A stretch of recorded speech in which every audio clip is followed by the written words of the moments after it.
Welcome to the Books and Travel podcast. I'm Jo Frances Penn, thriller and dark fantasy author, bringing you escape and inspiration about unusual and fascinating places, as well as the deeper side of books and travel. You can find the episode show notes at booksandtravel.page, and if you enjoy thrillers set in international locations, download one of my ebooks for free at jfpen.com/free. Hello travellers, I'm Jo Frances Penn, and this is episode number 6 of the Books and Travel podcast.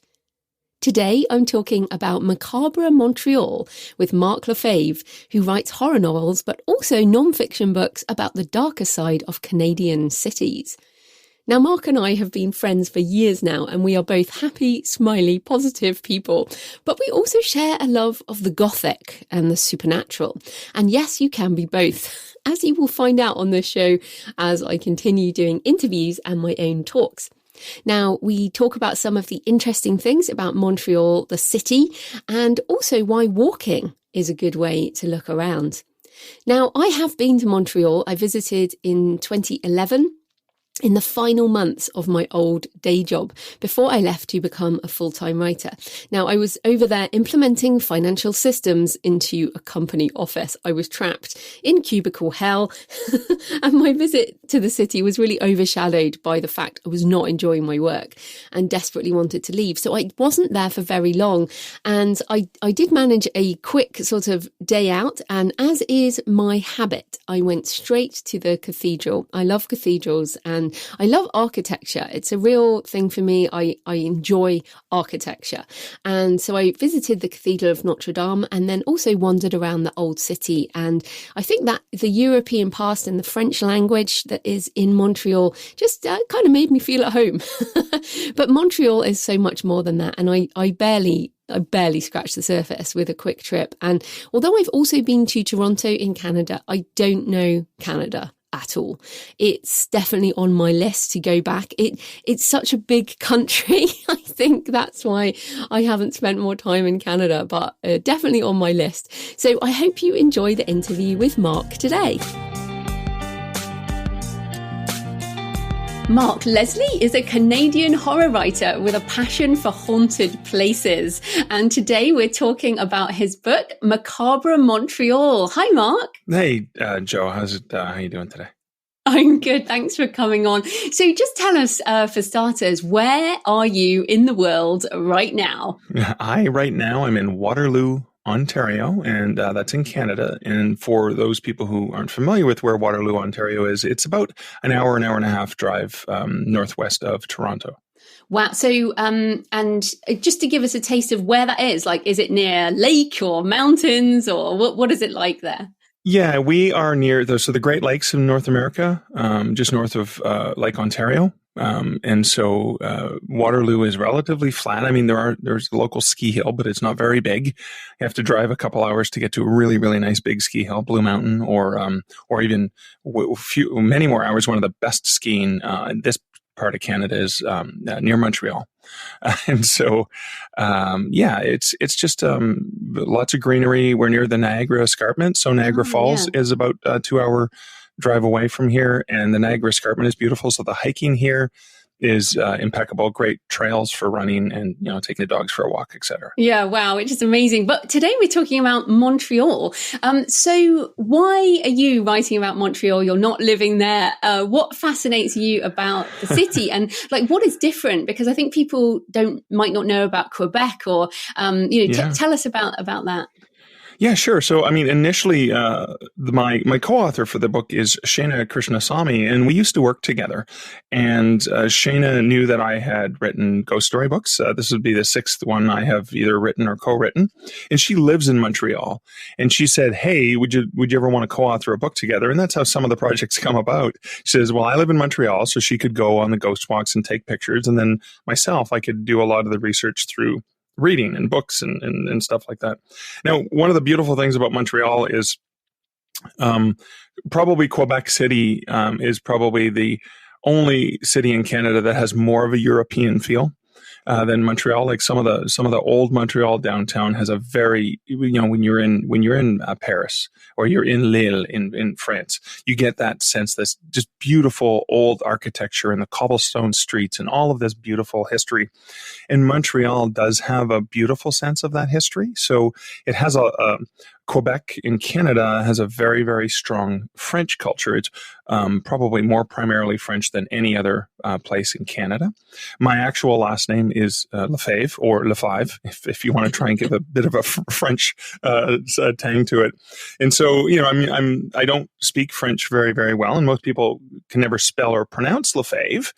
However, if you go to Montreal and you look at the phone book, whereas the phone book in Toronto might have 10 or 20 Lefebvres in it, and if you go to the Montreal phone book, there'll be 20 or 30 pages of Lefebvres, because it is a common name, not as common as Smith, but it's like a French version of Smith. And but Montreal, I think, has such a rich culture and history, and again, a lot of French, and again, a lot of the formation of Canada is embedded in this, because Montreal is right on the St. Lawrence Seaway. So it's right on the St. Lawrence. So thinking about the main commerce routes, especially trading coming in from Europe and travelers and explorers. So there's just such a fascinating history to dig into. And that, for a ghost story, is the best type of ghost story, when you can rely on the history. Just on the language thing. So do people in Quebec primarily speak French? So like if you go to Montreal, would you expect the signs to be in French? And, what is the dominance of French language in Quebec? Yeah, I think in Quebec City, there's probably a lot more dominant, because there are millions of people probably in Montreal that don't speak French. They only speak English. It is very multicultural, but French is very, very dominant. And so, I mean, the last time I had spent some time in Montreal, I was working there on a contract for a week, and I was in a very highly concentrated neighborhood at the Université de Montréal, University of Montreal, and I was training people on this technology that didn't speak English. So I was using Google Translate to type in what I wanted to say in English, reading it, and then trying to say it in French. And they were very forgiving and very generous to me. And I didn't have any English-speaking companions. So even when I went out for breakfast or dinner, or went out after work, I tried very, very hard to speak French, because I wanted to speak it. And it was really great, because I would speak French to the waiter, and then the waiter would respond in English. It's like, it's obvious you don't do this very well. So. Which is what's so interesting, I think, because many people don't even, I think, understand that Canada has this kind of French side to it. So the other thing you mentioned there was the St. Lawrence River. And I mean, I have been to Montreal. I also worked there, not for very long, like a couple of weeks. So I've walked around it. But the St. Lawrence River makes it a river city, doesn't it? So what influence does the river have, do you think, on the way the city is? Well, I mean, the river splits the city too, right? So you have the north and the south part of the city. I remember one of the earliest stories I heard was a vice principal from my high school growing up. And I remember interviewing him when he was retiring. And it was fascinating, because I'd never been to Montreal, but he shared stories of growing up in Montreal and seeing war-related activities on the Seaway, where there was a sub with prisoners who were right there, and they could actually. So when you have access to a port city, when you have access to that sort of visual, like whether Halifax in Canada, which is on the East Coast, would have a very similar feel, where you see the ships coming in and out. So you're seeing lots of people coming, maybe for the first time to Canada, or you're seeing activity, you're seeing commerce, you're seeing war-related activities, right? Because whenever you're close to the edge, even though Montreal's almost in the middle of Canada, on the eastern Canada, that leads to an export from the country, or an import into the country, very interestingly. So the dynamic of a river can take that edge, where Halifax is on the edge of Canada and on the edge of the ocean, and it brings it inland. So it's both an inland community and a sea community, with sort of saltwaterish. Yeah, which is amazing. And I always love river cities. I think they have a certain feel. But just coming back to the French influence, so I've Yeah. certainly been to the Notre Dame Cathedral. I always think, if you want to see something a bit macabre and a bit bloody, go to the local Catholic Oh, for church. sure. For sure. So I've been in there, although it's actually, I think it's 19th century. It's not super old, that No. cathedral.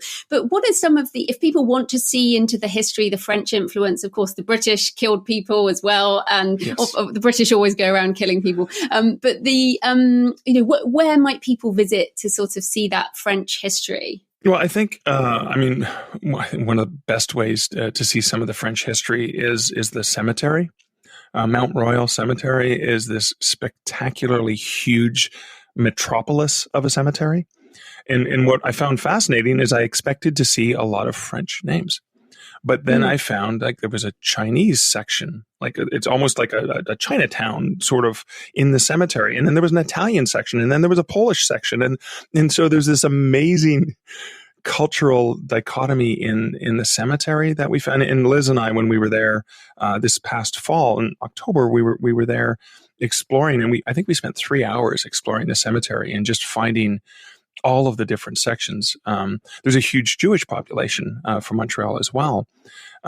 So for me, the cemetery for sure. But then you look at, there's the old Montreal downtown, where you get a really great feel for some of the history and some of the legacy.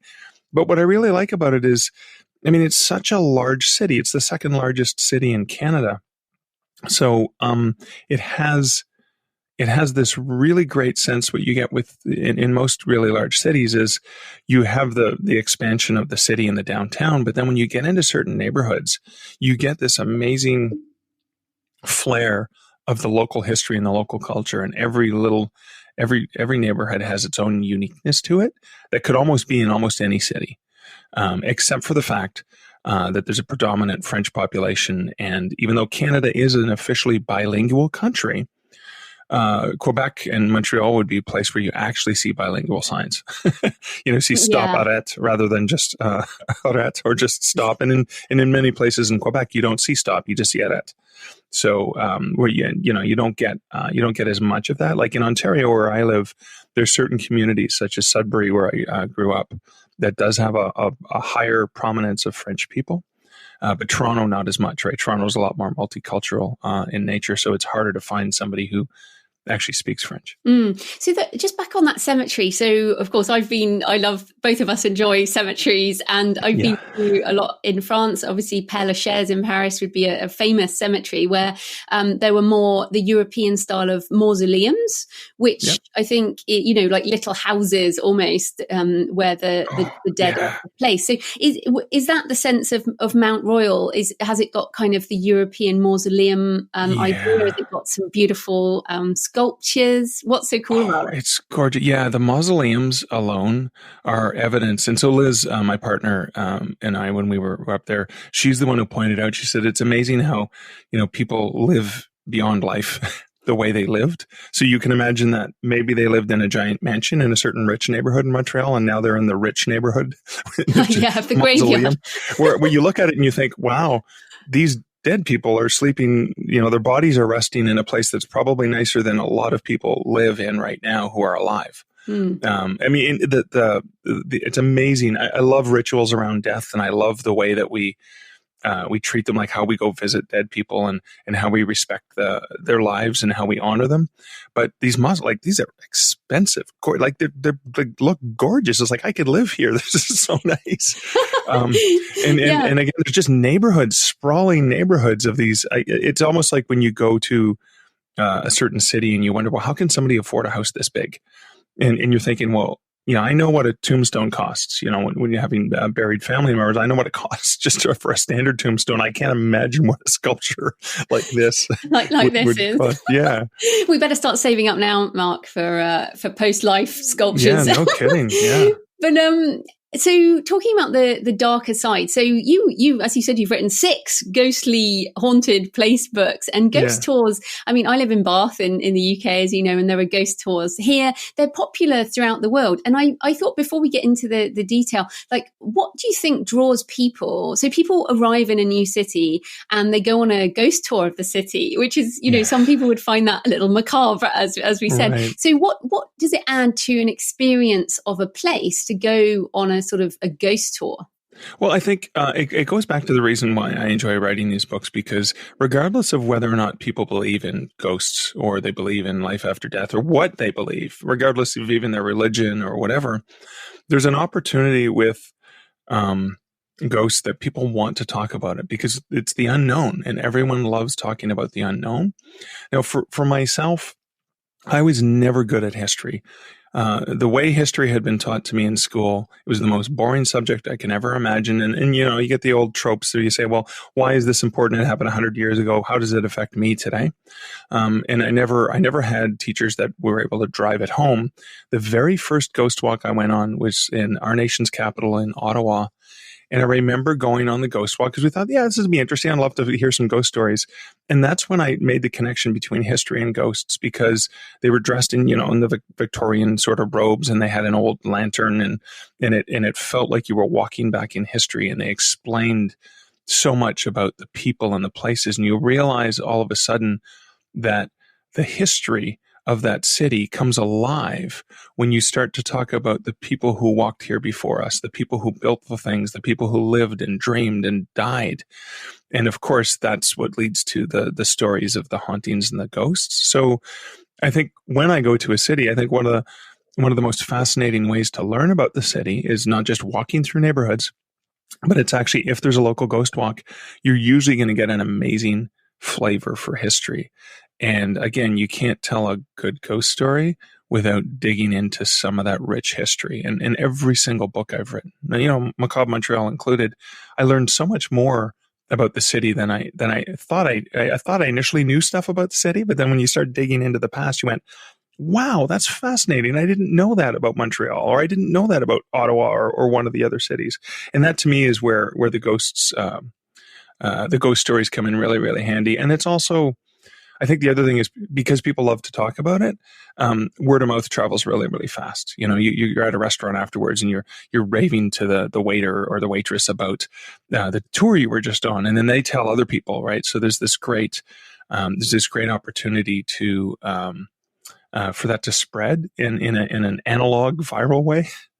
Yeah, I know what you mean. And I like that you're saying it kind of brings history alive, and with story, it's not just a historical thing. It kind of brings it alive with a character, because often you're talking about someone who might have been murdered, or, I was interested in the mob chapter, sort of mob violence that I was quite unexpected to kind of read about. Like, you think about Chicago and the mob, but no, everywhere, Montreal has a mob. But I am interested in your thoughts on ghosts, because again, you and I both write darker things, right. And I think I feel ghosts are like an imprint on the environment that has come from some kind of traumatic event. Right. I don't know how we have a sense that some people have a sense where you pick up on something historically nasty almost. I don't believe in ghosts. So I wonder, like, what, after all these books, what are your thoughts on ghosts? I believe it all and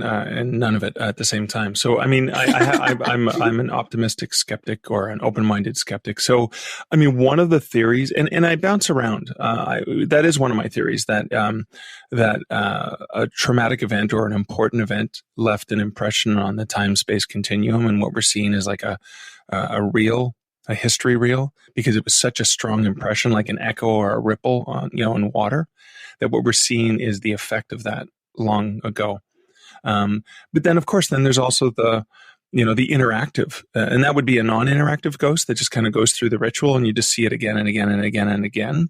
But then there are stories where the ghost is interactive, or people talk about, one of the stories I remember relaying, and some of them are so touching and beautiful, is like a grandchild was singing a song while their mother was there, and walked into the room, heard them singing this song. And he said, well, what song are you singing? And she said, oh, the nice man sings it to me every night to go to sleep.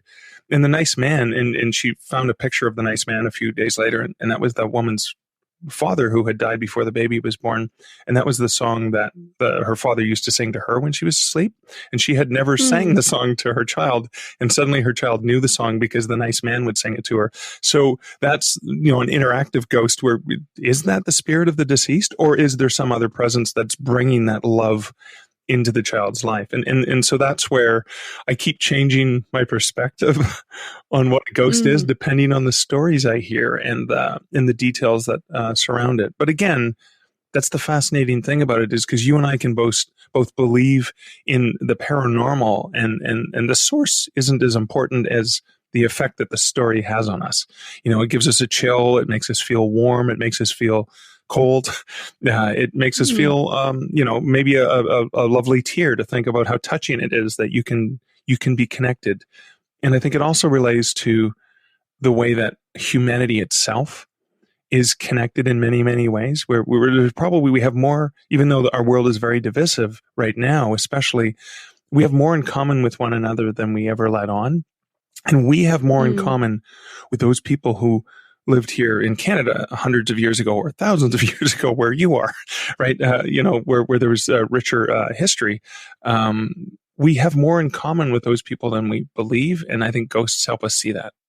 Yeah, I totally get that. I mean, at the end of the day, it's all about emotion, isn't it? And with our fiction, and also with things like these ghost tours, the thrill, the horror. Like you write horror as your fiction, but these books are a kind of the other side of horror, almost true horror, true crime. But in saying that, what are some of the places? So if people go to Montreal and they get on one of those open top buses and it's going to take them around the sites, the main things, that's kind of obvious. But obviously we've mentioned Mount Royal Cemetery. Are there other places that you would recommend visiting, either darker places or unusual places, less well known, that people might be interested in visiting when they're in Montreal? Yeah, I think Griffintown is a great neighborhood to visit, only because probably one of the most popular common ghosts is the ghost of Mary Gallagher, who was a lady of the evening in June 24th, 1879. And she was murdered and beheaded. And there's some intriguing story about whether it was a friend of hers or a John or whatever. But what is fascinating is every 7 years she allegedly comes back looking for her head. But Griffintown, cool. Yeah, I mean it's kind of and again, because it has a more, I think, because in Canada we have such a young history with that but the fact that it was 1879 gives it a flavor that's more Victorian, and it makes it feel more European and more exciting for us, right, than recent history. And that's kind of a fascinating one. But Griffintown itself was great because when you look at an older neighborhood like that, which is closer to the water, you have a sense of history because the neighborhood itself has changed multiple times. Like, every few decades it goes through a revolution. Like right now, Griffintown, when Liz and I were there, we went to visit a whole bunch of great breweries, and some of the breweries are based on historical locations and buildings and stuff like that. And even, there was a brewery that's still the buildings there, but it was in competition with Molson and Labatt, which are two major Canadian breweries, which are no longer Canadian because now they're owned by Adolf Coors and the Budweiser, the non-Canadian entities. But there was an amazing brewer. I mean, one of my most fascinating stories was this brewery was actually, number one in Quebec and was a major brewery. And they did one little thing, and there were some deaths involved, and they suddenly disappeared overnight. And that building's still there, and it's a reminder of how culture and commerce can change. And then think about the people who were employed by this massive brewery. And so the building still stands there as a ghostly reminder of what was there. Of course, there's ghost stories about the building because it's abandoned. But again, when you go through a neighborhood like that in Griffintown, there's all these reminders of what's there now and what used to be there. Oh, that's interesting. And I like that. Yeah. In here in Bath, we have a lot of ghost signs. So, signs that might have been on a wall for 200 years, but now it's a house or something. It's just the side of a house that had a sign on, and they're all protected. So it's quite interesting to see, like a glimpse into a past. The other thing, I love walking around cities, and I love street art. Some people think there's a fine line between graffiti and street art. But it looks like Montreal is pretty up there with street art and murals. So is that something that you like, or have you seen any particularly cool ones there? Yeah, there's some great ones because Montreal also has a rich history of writers, and Mordecai Richler is probably one of Canada's well-known modern classic writers. And there's great. I remember there's a great mural right outside one of the breweries we were at, and there was a picture of him and some other legacy stuff from the city.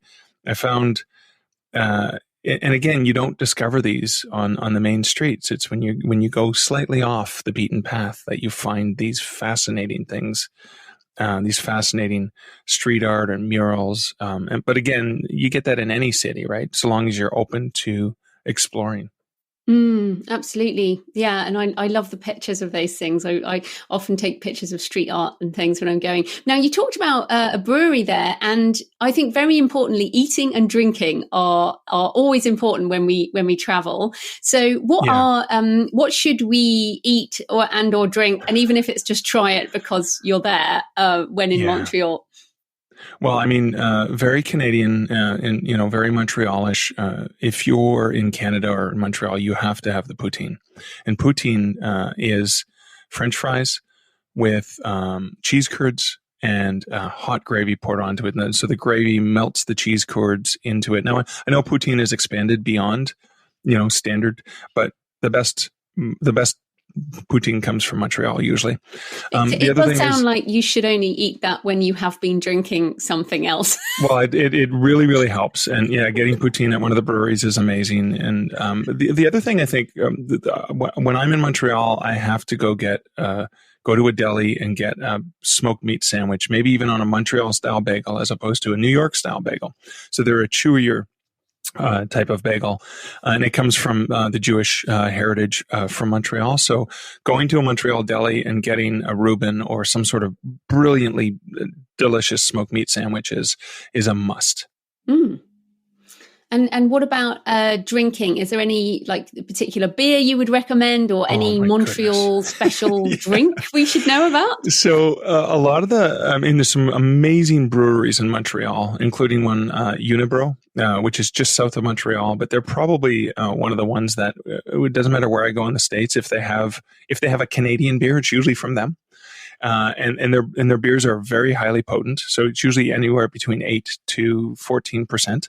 Whoa, that's like wine. Like maudit, which is a French swear word, is the name of one of them, and I think it's a 12 or 14% beer.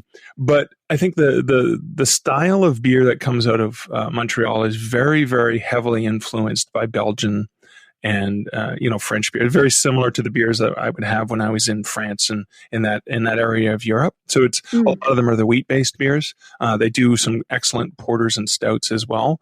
But unlike other places in North America where IPAs have been all the rage, where an IPA is like one of the most common beers, and then they have maybe one or two Belgian style. I think in Montreal, when Liz and I were there in the fall of 2018, we spent 3 days, and I think we visited 9 different breweries, if not 10, and they all had an absolutely amazing selection of different beers. A lot of them were very, very much based on the wheat-based beers, but I love those. So I like all beers. What am I saying?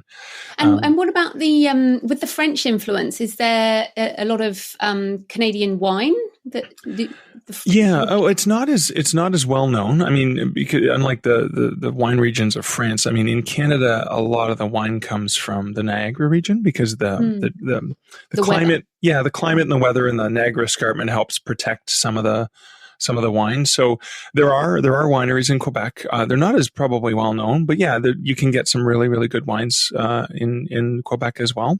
And of course, because it's a major city, the nightclub and the nightlife and the drinks flow freely. and it's quite famous for music and music festivals, my and I goodness, guess a bit like New Orleans with the kind of jazz style. Oh yeah, the live music, 100%. And so many great musicians have come out of Montreal. Of course, I'm going to draw a blank, but I mean, one of my favorite musicians, Canada's Queen of Rock, Sass Jordan. That was her home. That's where she came from, Montreal. And so many other great bands have come from there. But yeah, like even Austin has a great music scene in Texas. New Orleans has a great music scene. Montreal, definitely great scene. Yeah, I do think, I mean, I've only been to Toronto and Montreal, and I definitely felt very European and very, I guess, more relaxed in Montreal, because Toronto feels like a real working city. You're right. Whereas Montreal, I just felt, okay, yeah, it's a bit more relaxed here, which was quite interesting. But give us up to three books that you would recommend to give people a flavor of Montreal, apart from obviously your own, Macabre Montreal. What else would you recommend? So the one that sticks out with me is a Canadian classic called The Apprenticeship of Duddy Kravitz. And I believe it may have been made into a movie with Richard Dreyfuss when he was younger. And it's by Mordecai Richler, or Rickler, depending on how you want to pronounce it. He's like Margaret Atwood. He's one of those legacy Canadian icons. And it gives you such an amazing sense of neighborhood of this young Jewish boy growing up in Montreal. And you get a feeling like you're walking down the streets with him, and it's a coming of age story as he's growing up and learning about the world. And so it's this beautiful universal story. So that's Mordecai Richler, The Apprenticeship of Duddy Kravitz. The book is fantastic. The movie's pretty good as well. I'm pretty sure Richard Dreyfuss is in it. And then, of course, one that may be more well known outside of Canada. So Kathy Reichs, who is a part-time Canadian author who part-time lives in Montreal, her book, the first book in the series, Deja Dead. And now this is the novels in the Deja, in the Deja Dead, the series that follows her, a forensic investigator, was made into the television series Bones. So people, you don't get a huge sense of the neighborhoods of Montreal from the TV show, but from the books, you get a really great sense. And again, if you're like me and like you like the thrillers and you like the tension and you like the murder and all of the intrigue and the mystery.